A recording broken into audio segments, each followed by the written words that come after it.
you're good to go. Yes. Mr. Chrisman, why don't you come on up? We're good with everybody, Sean.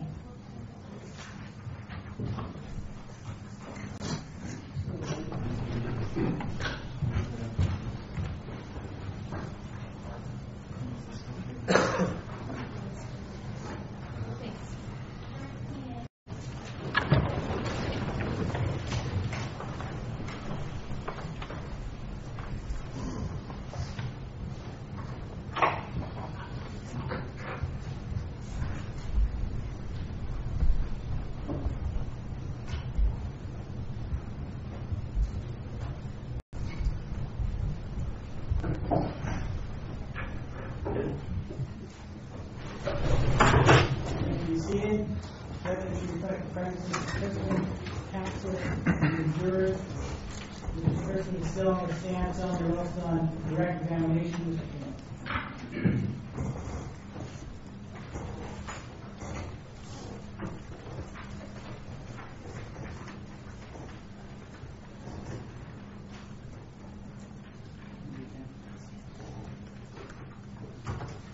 So before we broke for lunch, you told us that you opened the door to the trailer. I'm showing you what's been marked as exhibit number 63 is presently in evidence. Can you see that exhibit? I do. With the exception of the bicycle tire that we see down at the bottom, does that depict what the inside of the trailer looks when you open the door? More or less, yes. Now, before we broke for lunch, you also had told us that you had a conversation with Elvira Fernandez, and initially that she said that initially you told us that she looked frightened. Yes, sir. Did she ever tell you that she was frightened? Yes, sir. What did she tell you? She said she was afraid her son was going to hurt her, and she was afraid he was going to come over to trailer 50 and hurt her. Now, when you open the door of this trailer, what do you see? Some gray colored dog. Australian Shepherd type dog. Running towards the door. He was barking. And when you had opened it, what had you said?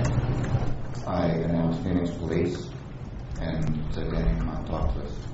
And when the gray dog came over towards you and was barking, what did you do? I pulled the door closed slightly so that it couldn't get out. Did you see anything else at that point? I saw a tan colored pit bull. And how was that dog behave? Tell us. That dog was running towards the door, was barking, growling, just more aggressive than the gray colored dog. Now, this particular space inside of this trailer, was it large or small? It was pretty small. And sir, Judge, with your permission, I'm going to have you come down off the stand. We've got some tape down here. There was some earlier testimony about measurements. Do you agree that the length of the living room was about 15 feet 3 inches? Yeah. Right, I'm going to give you that side, and I'll hold this end. Can you make sure that that gray tape that we have down there is about 15 feet 3 inches?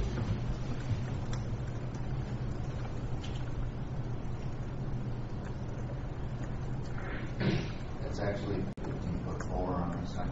All right. And let's come this way. This way was 13 feet. Let's go down there. 13 feet 2 inches.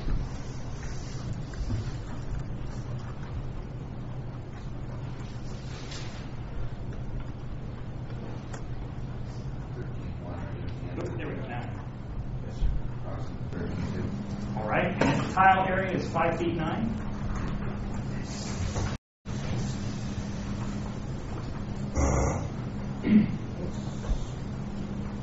$5'8" right there.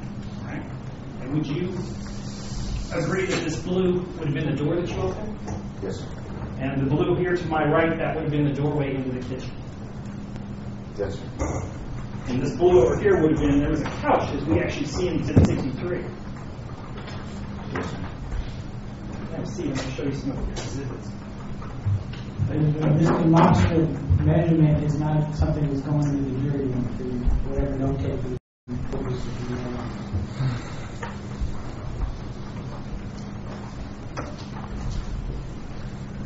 going to direct your attention here to exhibit number 307 as you take a look at it. This is the actual doorway area.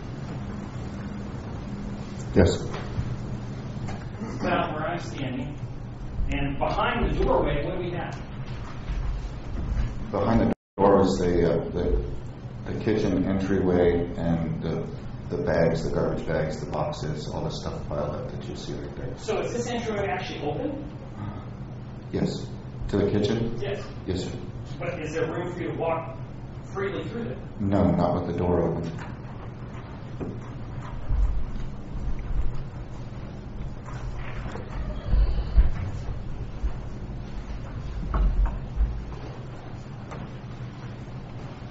I'm going to show you what's been marked as exhibit number 101. I ask that you take a look at that. Is this, if I'm standing here more towards the kitchen, is this looking towards what? What side of the trailer? That's looking towards the west side of the trailer. All right, and as we see up in the corner here, would that be the hallway that Mr. Mann told you about? Yes, sir. Now, you said that you see a pit bull. Please judge yourself. Yes, sir.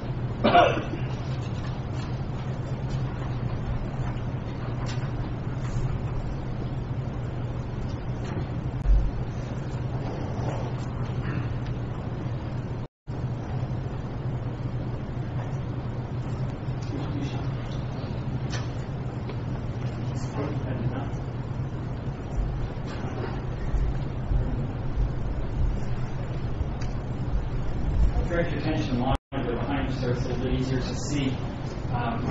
There's a dog laying there in the bottom. Is that the pit bull that you're referring to? Yes, sir. Is that direction it's coming from?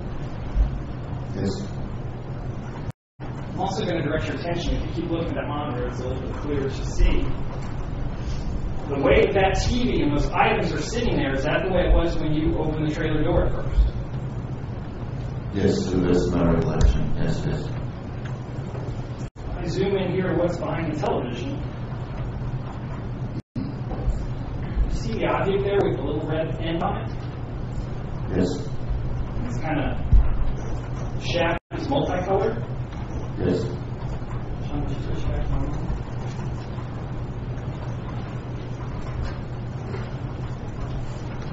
Okay, go ahead. Okay, go ahead.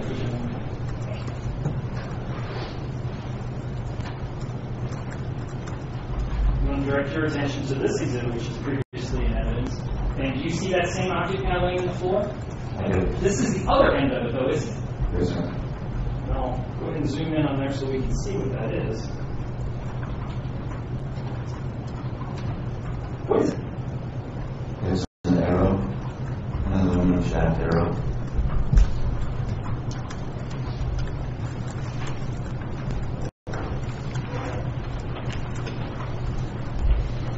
I'm going to direct your attention to Exhibit 83, which I'm showing up here. Go ahead, Sean. Let's start one more time.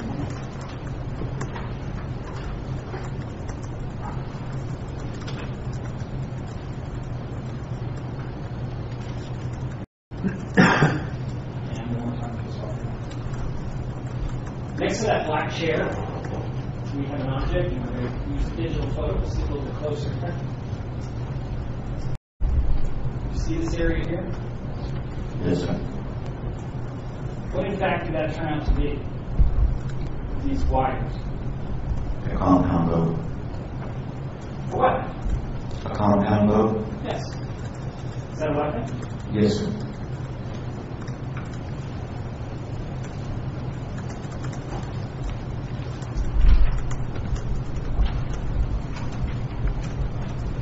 Judge, I'm sorry. Just the witness now. No, I need to read first. Oh, okay. Mr. Martinez, I don't know.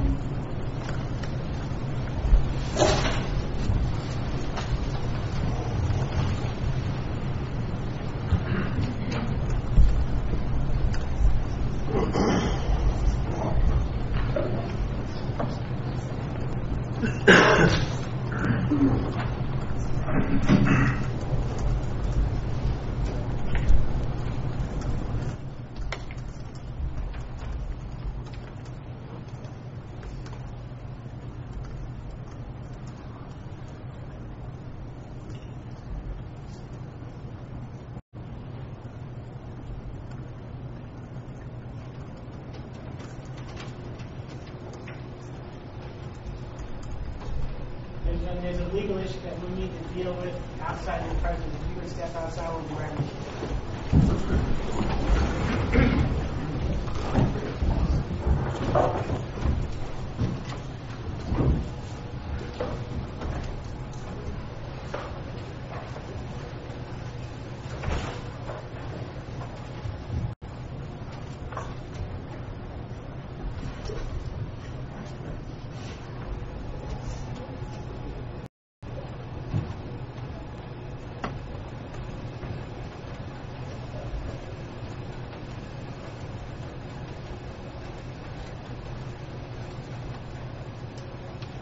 You proceeded, record reflected the jurisdiction that we need to do a 104 hearing on the admissibility of 383, Mr. Gagnon, and proceed. Yes. Sir, I'm going to show you what's been marked as 383. Ask that you take a look, particularly at the record in the center that's not been unredacted. That's a record for a particular individual. Yes, sir. Who's that record for? Daniel Frank Rodriguez. And is this information the same as what you in fact received on your NBC that day as you were driving to the trailer park? Yes, sir. Earlier you had told us that you had seen information pertaining to a drugs charge and a drug paraphernalia charge. Yes, sir. Was there some other information that you also had seen that day? Yes, sir. What was it? Weapons violation. And you had that information that day on your way? Yes, sir. Thank you, Your Honor. I intend to ask the witnesses. I did not earlier because it had not been. I understand. Mr. Martinez, you want to board diary the witness? Sir, where did that record come from? This particular record, Right. When you saw it, where did it come from? Mr. Gann handed it to me. No. When you first saw it ever, where did it come from? My MDT. And you're saying that your MDT provided all of that information that is in that document? Yes, sir. There's one also. I don't see that one on here. So there, yes. And you recognize this specifically from the MDT? Well, it looks a little bit different than my MDT screen, but I recognize the information on here. Yes. So the information on your MDT is different than what you have in front of you, right? No, the screen was different. The screen being different means the information was different. In other words, it was shown to you in a different fashion, right? No, sir. Everything is pretty much in the same order. The screen's just larger, different colored. It's spread out a little bit more. It looks a little bit different. And you remember specifically as you walked back that it included underhouse tax? Yes.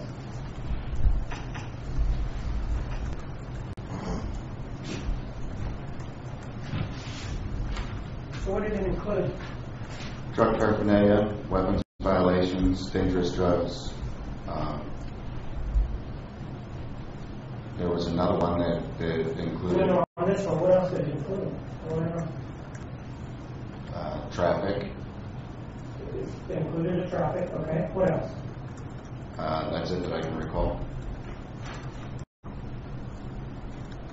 I would object to the grade. That's just nothing about traffic. I was thinking about a different screen. Well, that's additional information. If you wanted to get that as well, but is that your only objection to 383? My objection to 383 is that this is not the information that was provided to him. He's not a custodian of records for this information. He can testify that he saw a screen, and in the screen it included X, Y, and Z, but he cannot vouch for it by bringing in this exhibit that he can't provide the foundation for it. Can't provide the foundation for it, as I just indicated, because he doesn't know what was on there. Additionally, this is something that the custodian for the Department of Public Safety laid the foundation for, but not him. The event of the rule, meetings, the minute, the offer. Anything else? We're doing that.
Ma'am.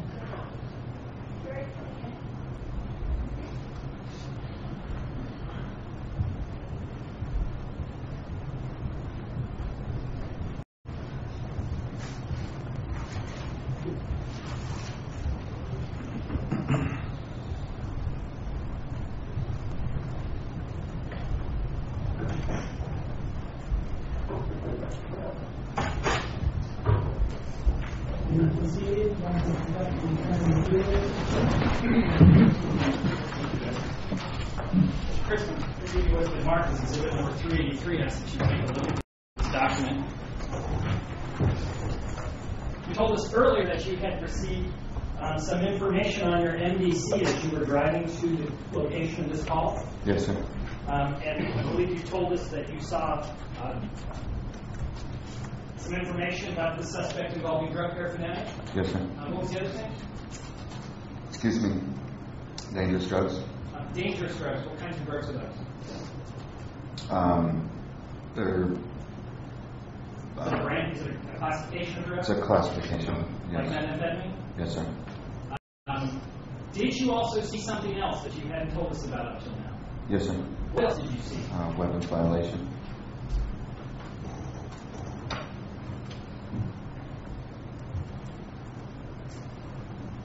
You open the door, you see this pit bull.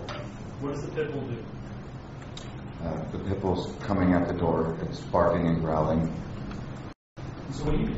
I pull the door closed a little bit more so that I can still see in the trailer towards the hallway, but the dog can't actually get out at me. Is this dog more aggressive than the other one? Yes, sir. Do you say anything else? I called out to the suspect, told him to come on outside and talk to us. When you do that, do you see the pit bull's behavior change?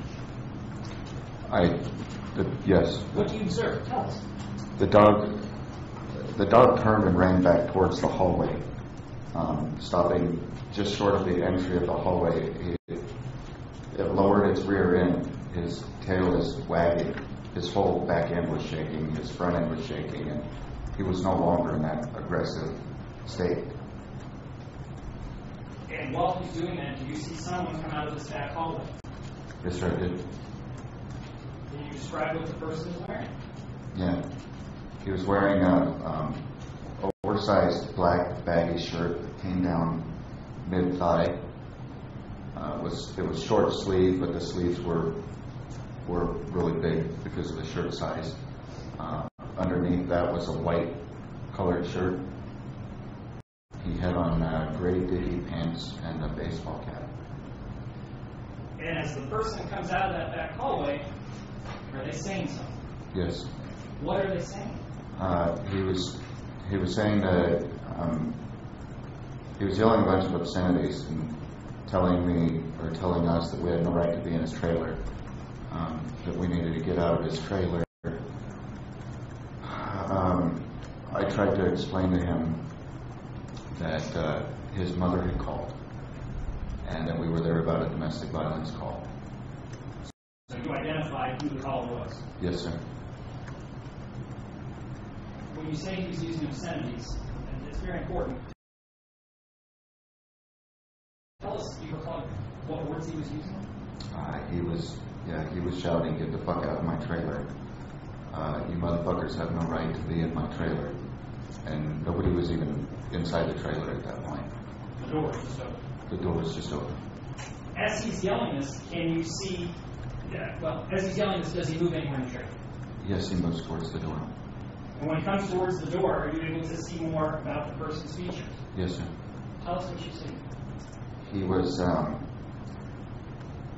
he had this 1,000-yard stare in his eyes, very hollow. He was very angry. His cheeks were sunk in. Based on your training experience, have you ever had contact with someone who's under the influence of illicit drugs Yes, sir. during your 9.5 years with the police department? Yes, sir. Based upon the information you had from your computer, as well as what you in fact observed in terms of the face and behavior, what were you thinking? And he was high on that. You said that he came towards you. Yes. This closes the door? Yes, he got up into the tile area in front of the door, just at the edge of the door. And so you're still outside, Yes, and he's right at the edge of the tile. yes. What does he do? He reaches up to close the door. What do you do when he reaches up to close the door? I stepped inside, put my hand on the door, and pushed it back open. Why don't you let him close the door? Because we don't, as police officers, you can't allow a suspect to create his own barricade situation. You never know what's inside that trailer or who's inside that trailer. And the subject in this state is angry and volatile as he was. You don't allow him to create his own barricade situation. You don't give him the opportunity to take hostages. And you don't give him the opportunity to close that door and start destroying any evidence that's inside the house. At this point, do you know if there's anyone else in there? No, sir. Do you know if there's any evidence in there? I can only assume that there is. Based on what Mr. Hernandez told you. Yes, sir. You've now stepped in. Do you say anything? Yes. What do you say? I try to explain to him, I understand that you're not happy. I understand you don't want to deal with this and you don't want us here, but your mom called.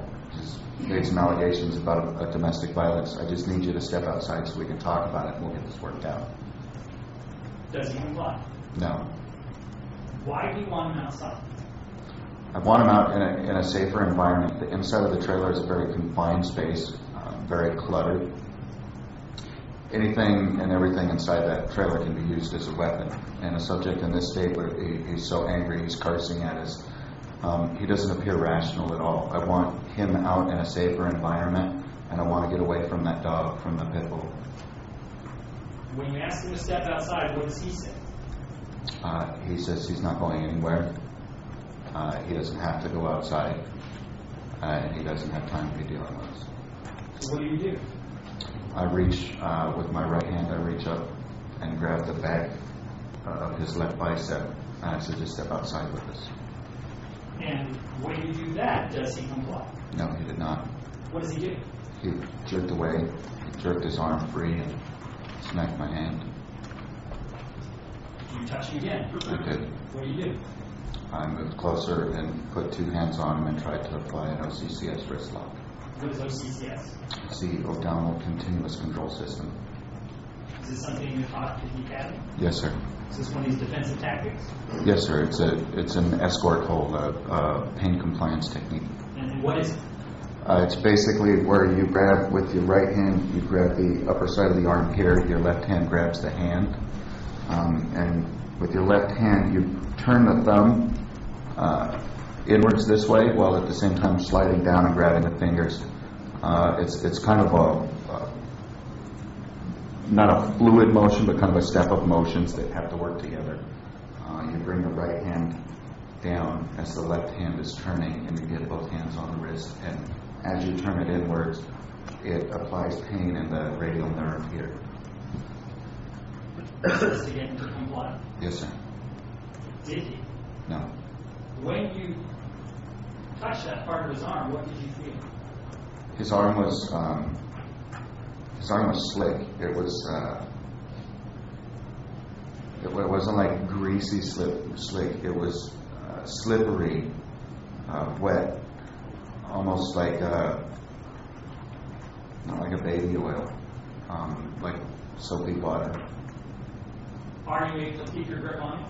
No, What happens? he slipped free of my attempt. At this point in time, you touched him twice. Yes, sir. Where is Officer Virginia? I don't know. Is he inside the trailer there with you? No. After he pulls his arm back and it slips out, what do you do then? As he jerked free, I reached in and grabbed my left hand up underneath the backside, underneath his bicep here. And I grabbed the other side of his bicep and tried pulling him outside the door. Because you're still standing in this doorway here. Yes, sir. And when you try and pull him outside the doorway, how close are you to him? Close, like shoulder to shoulder. I had my arm up underneath the backside of his shoulder were actually contacting. So he's now up against you. Yes. When he's up against you, does the dog's behavior change? Yes, sir. Specifically the pit bull. Yes. How so? What happens? He gets more aggressive. He's barking, growling, he's baring his teeth, and he's like lunging at me, but he's on the other side of Daniel. Now, you told us earlier that you had some things with you, like pepper spray. Yes, sir. Did you think of using that on the dog? No, sir. Why not? Well, there's a couple of reasons. The target area on a dog is the nose and the eyes. It's a very small target area. It's difficult to hit. But I've also owned a pit bull, and I came home from hockey with my kids, and he had chewed up a can of my pepper spray. It was all over my bedroom, and he was just laying in my room chewing on it. He liked it. Did you believe that it would stop the dog? No. You also said you had a taser. Yes, sir. Where was your taser? On my left hip. And where's the suspect? On my left side. Are you able to even reach your taser? No, sir. Based upon your training experience, is a taser something you use with a dog? No. Why not? It's, again, not effective if the animal doesn't, animals, they don't understand pain the way we as people understand it. They don't comprehend and rationalize. They can't put the pain compliance together with the commands. They feel the pain and they respond differently, and the response to something like a taser is usually aggression because it just doesn't comprehend that pain cycle. When you're up against Danny and the dog is barking and growling, what are you afraid is going to happen? I'm afraid that dog is going to attack me. So what do you do? I pull my gun out.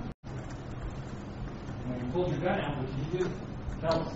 I pointed it at the dog and I yelled, "Get back." Did you just point it at the dog? No, sir. What else happened? Brought the gun up. I brought the muzzle of the gun. I did a barrel sweep and I brought it up so that Daniel could see it. And I yelled at him, "Call your dog off." What's a muzzle sweep? Muzzle sweep is just a motion of the muzzle of the gun from one direction to another. It's just a sweeping motion of the muzzle. You just told us that you brought the gun up to the suspect's eye level? To eyesight, yes. Why? So that he could see I had my gun out. I didn't want to shoot his dog. And are you saying anything when you're doing this? Yes. What are you saying? Call your dog off. Do you ever take the gun and put it to the suspect's head? No, sir. Did you ever touch him with your gun? No, sir.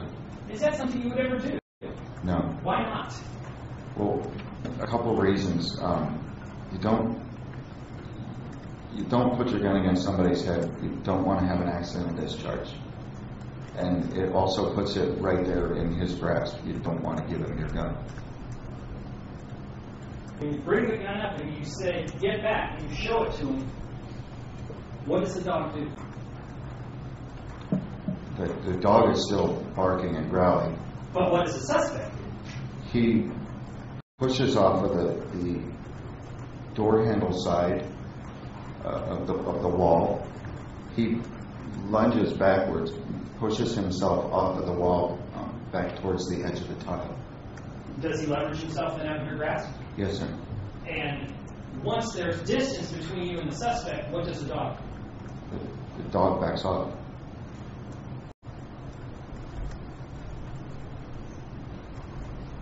What do you do with your gun? I holstered it. Now what occurs? I holstered my gun. I moved in and I tried to grab the suspect again when hands on. Where are you touching this? Again on the left side of his arm, his shoulder area, and he pulled free. How did you do that? Describe it to us. He just jerked back like that, bringing his arm up, just trying to get out of my grasp.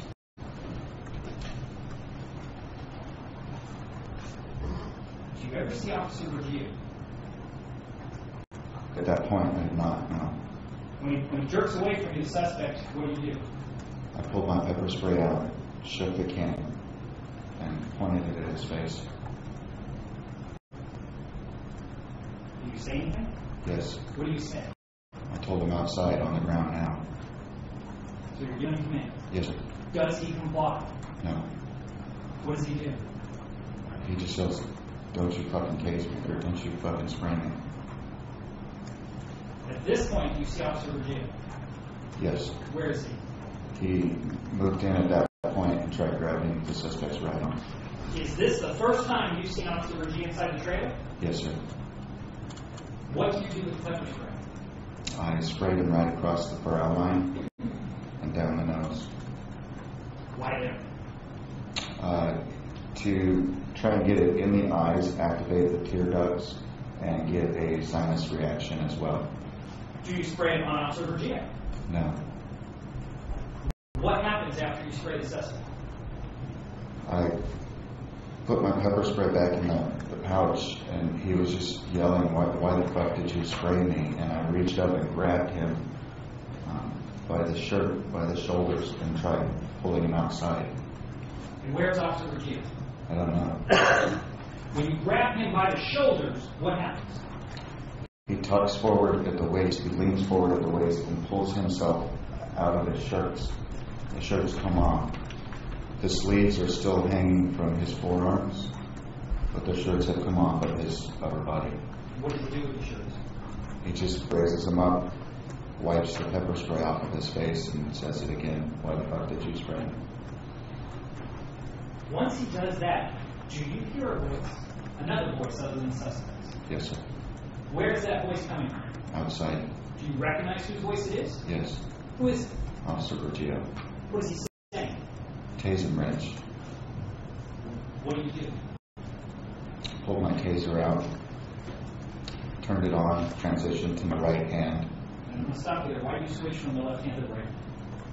The taser is kept on the left side.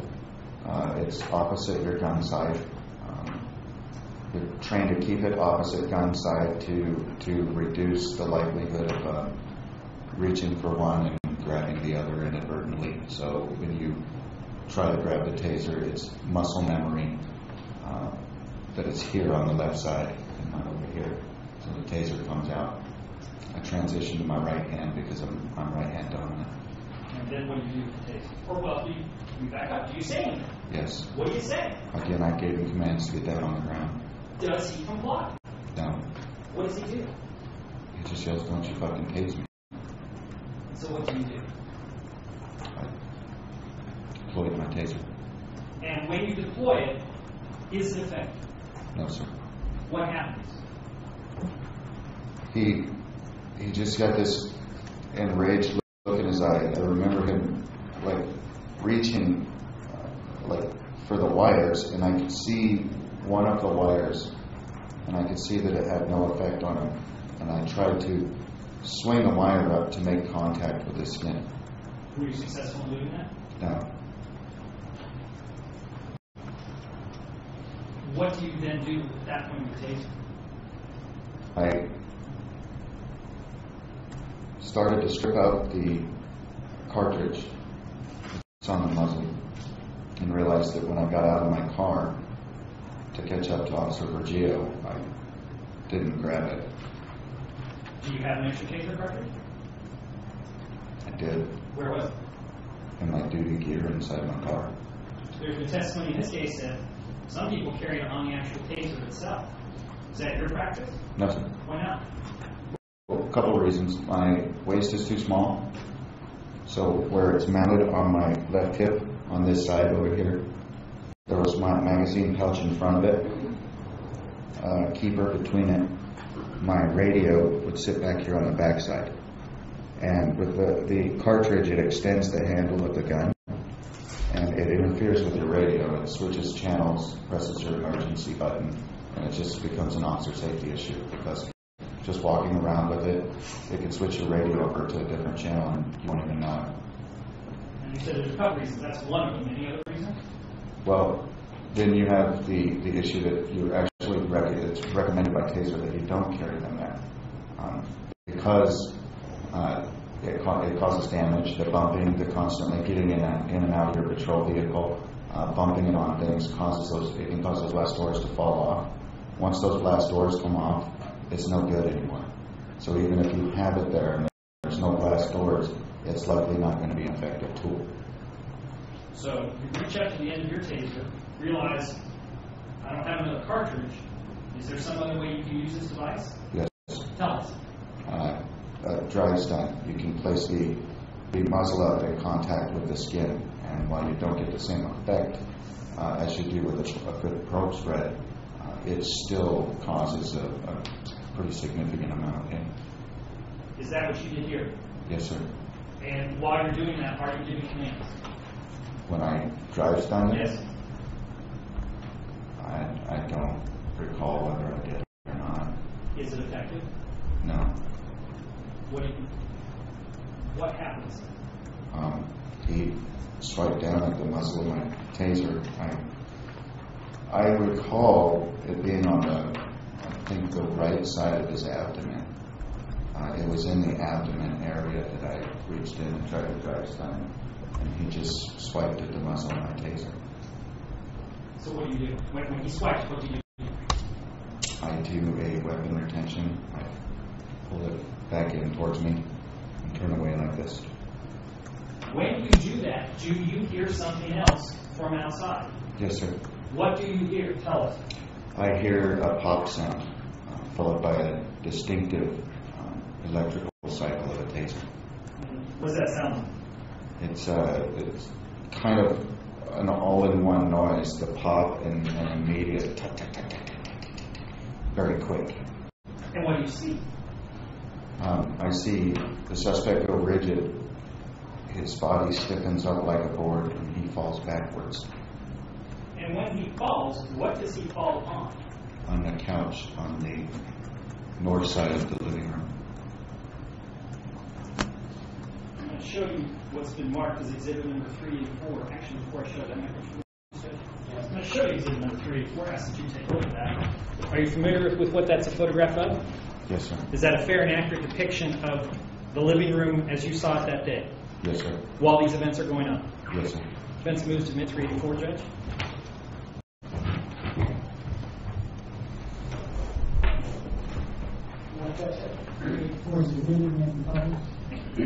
All right, now I'm going to show you 384 up here. This is the couch you're talking about? Yes. I'm going to go ahead and switch over here.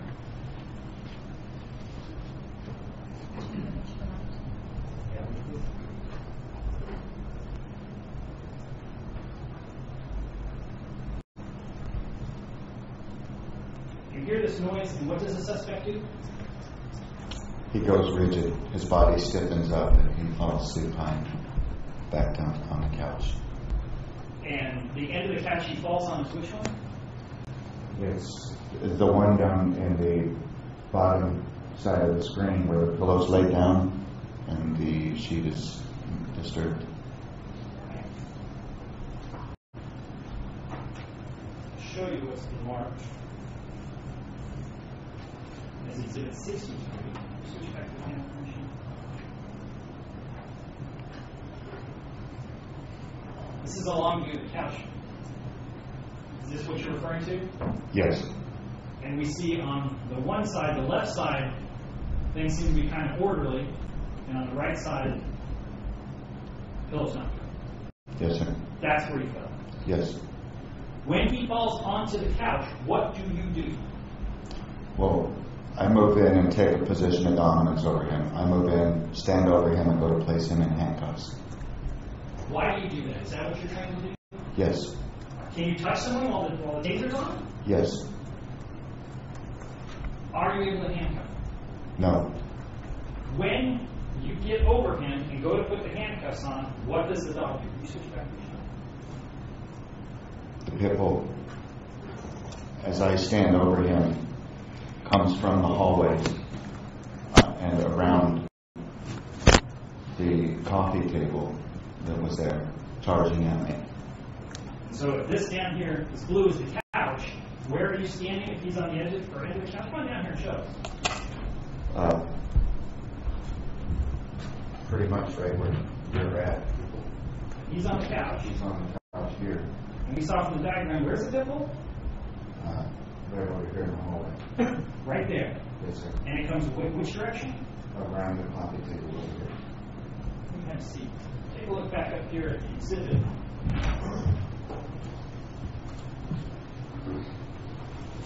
What do you think the dog's going to do? Attack me. You said earlier you used the term position of dominance. You said you have a dog? I do. So what's position of dominance? Well,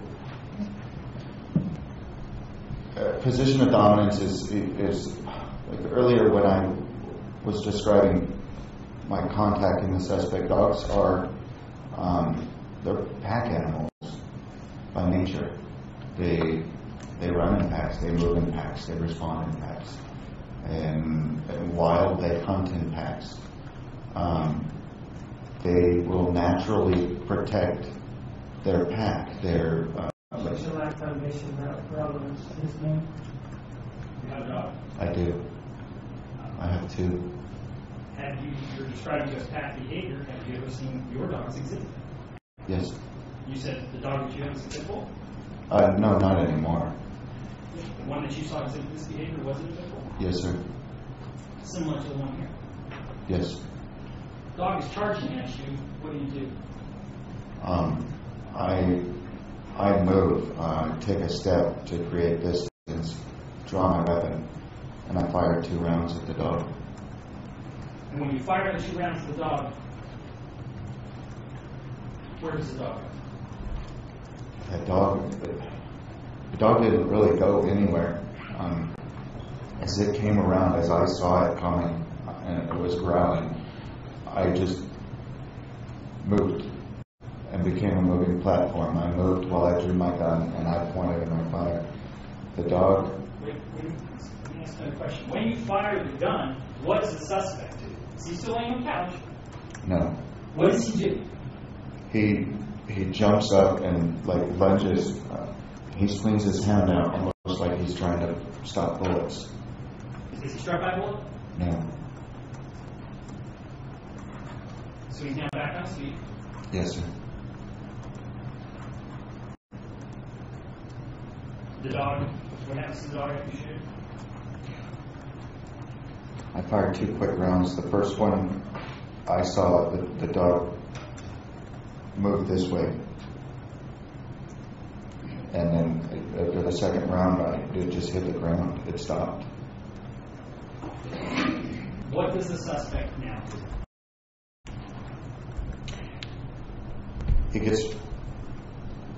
His anger elevates. He gets more angry. He swings at my gun. He reaches out and tries to grab my gun, and he's yelling at me, "Why'd you shoot my fucking dog?" Does he touch your gun? No. What do you do? I did a weapon retention. I pulled my gun back, tucked it back into my right. I came back out and I gave him commands. Get down on the ground now. Does he comply? No. What does he do now? He takes a second swing at my gun. He reaches out a second time and tries to grab my gun. What do you do?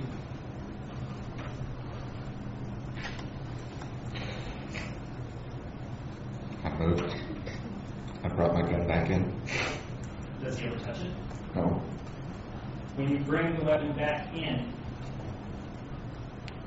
do you move at all? Yes. To create distance. Where are you standing while this is going on?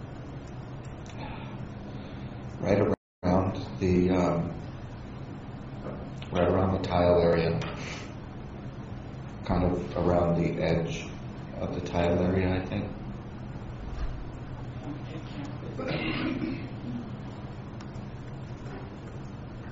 Showing you exhibit number 63. Is this the view as you look in the door? Yes, sir. We have to the right the breakfast bar and these chairs and this box and everything. Was that all sitting there? Yes, to the best I can recall, yes. Was there also something else, though, that's, we just see the tip of it lying down in this picture? Bicycle. Where was the bicycle while this was all going on? The bicycle was up against the stuff that's piled up below the bar, right there. So it's up over here near the couch. Yes. All right. Have you come down, man? Yes. Come on.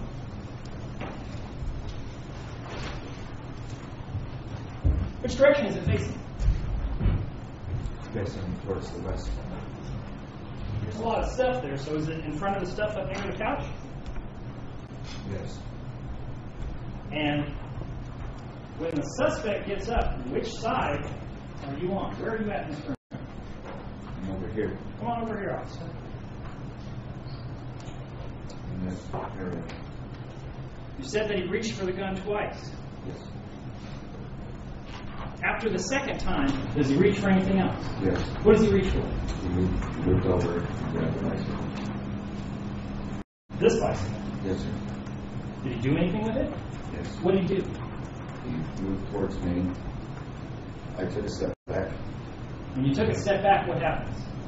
He raises the bicycle up and tries to hit me.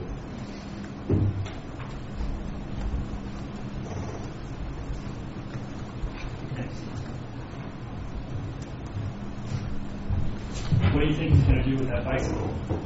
He's going to smash my brains in. So what did he do? I fired 2 rounds, center mass. Is that where you're trained to shoot? Yes, Where do you strike? center mass. Where is that? Right here. And right here. When you do that, what does he do? He falls. And when he falls, I'm going to show you what's been marked as exhibit number 101. We've seen some pictures earlier. Does he end up falling on basically his neck and head on the seat of this chair going forward and arm here? Yes. And where does the bicycle end up? The bicycle just falls right in front of me. It falls kind of over him. So this podium is the chair. He's on the ground. And how are you? I'm sorry, I didn't How are hear you you. standing? But the podium is the chair, and he's on the ground. He's here. When he fell, I kept my muzzle pointed at him. So you're still pointing the gun at him. Yes, sir. And at that point, do you see Officer Virgilio again? Yes. Where is he? He walks in past the muzzle of my gun. He was outside? Yes, sir. You said he walks past your gun. What does that mean? He walks right in front of the muzzle of my gun, steps over the bicycle, and stands between the suspect and the coffee table. Why do you still have your gun on the suspect? I just trained to do that, to assess the threat. Are you trained to walk in front of another officer who's got a gun drawn? No. Do you direct Officer Virgilio to do anything? I didn't direct him to do anything. I said we need to cuff him and we need to work him. Cuff me, handcuff. Yes, sir. And what is working? CPR. We need to check his vitals and provide CPR if necessary. When you say that, how does Officer Virgilio respond? He just said, "What the fuck for it? He's dead." Do you leave the trailer at that point? No. Why not? So we still need to clear the trailer. What's clear the trailer? What does that mean? We need to go through the trailer, make sure there's no other suspects or no other individuals inside that trailer. So where do you go? Take us to this exhibit. Which for the record, Judge is 101. Right, the hallway, just on the other side of that wall, there's a doorway. I moved up to the doorway, and it didn't have a door, it had sheets, or a sheet hanging over it. And are you able to see very well inside that room? No. What do you do? I moved the sheet open and peek inside, and I can't really see anything, so I ripped the sheet down to try and allow a little bit of ambient light, which there was almost none inside the room. You go inside? I did. What are you able to see? Pretty much nothing. I mean, I couldn't really clear the room. I didn't have a flashlight on me. Officer Virgilio's where? He moves down to the bathroom, which That's is the next the room? next doorway down the hallway. Is he clear the bathroom? Yes. And where do you go? I move into the master bedroom. And when you're inside of the master bedroom, first of all, are you able to see in there? Yes. And what do you see? I see the gray colored dog was just sitting back in there. I see a dresser with a bunch of stuff on it, like hair products and stuff. A couch, closet with like women's clothes and stuff in it. You clear that room? Yes, I did. After you do that, where do you go? I moved back out to the living room. And what does Officer Virgilio do? He walks out of the trailer. What do you do at that time? I gloved up and checked the vitals on the suspect. You got the pulse? No. You said you gloved up. Do you carry gloves? Yes. Is that a regular practice in most police officers? Yes. After you do that, or shortly thereafter, do you see other police officers? Yes. And where do you meet? After I checked the vitals, I stepped outside the trailer. And I was right on the patio outside the trailer. What other officers come up? Officers Rudy, Kincannon, and Barrios. Do you ask Officer Rudy for anything? Yes. What are you asking I asked him for a flashlight for? Why? because I wasn't comfortable with the clearing up the one bedroom. Does he give you a flashlight? Yes, he did. Where do you go? Officer, I believe it was Officer Kincannon and Officer Rudy followed me back into the trailer. I don't know which one. One of them took the kitchen because I said check the kitchen, moved in down the hallway, cleared the bedroom, and then left the trailer. Do you attempt to give the flashlight back? Yes. Does Officer Rudy take it? No, he put it in he held out a property bag for me to put it in. He didn't have gloves on it. He didn't want to get the biohazard all over it. Biohazard. What's on your gloves when you check the vitals? Blood.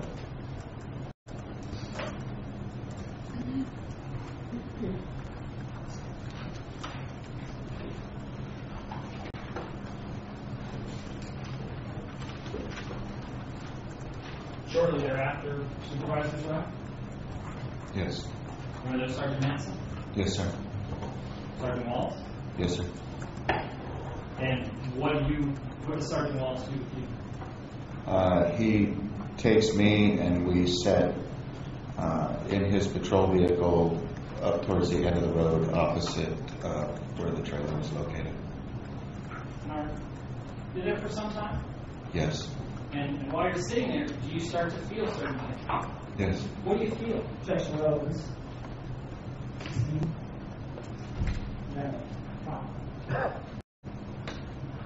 Do you feel anything on your skin? Yes, sir. What do you feel? Pepper spray. Is it making you uncomfortable? Yes, Do you comment on this to Sergeant Walls? I did. Does he take you anywhere? Yes, he did. Where do you take you? To the South Mountain Precinct. And at the South Mountain Precinct, where do you go? I went into the bathroom, used the restroom. Did you wash your hands? I did. Face? Yes. Straighten your uniform? I probably, yes. I'm going to show you what's been marked as exhibit number 202 that you previously identified. prior to you going to the South Mountain Precinct, when Sergeant Wallace took you, did anybody tell you, don't wash your hands? No, sir. Did anybody tell you, don't straighten your uniform? No. How long after the incident was this photograph taken? 8 hours. Your uniform was ultimately collected? Yes, it was. Good luck. Yes.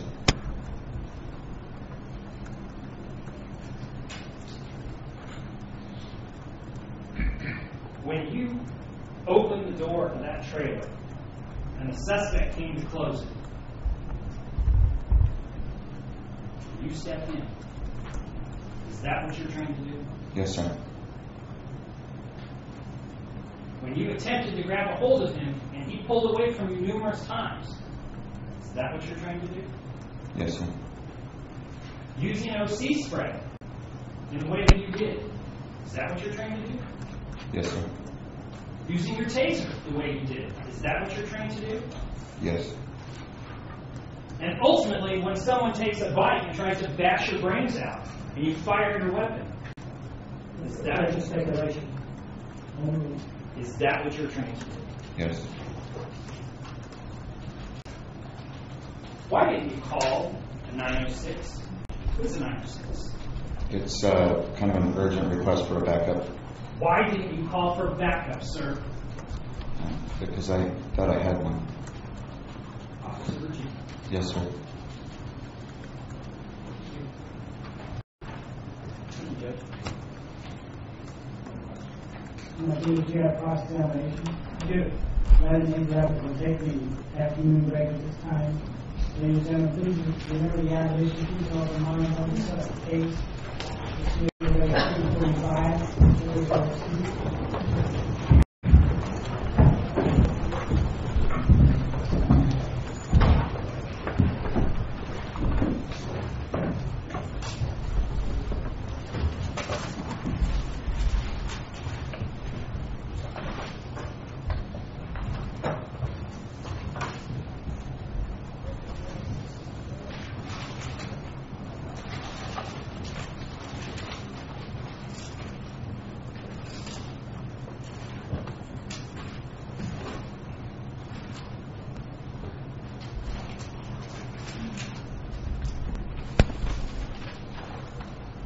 We leave the record for now, Mr. Okay. Martinez. 244.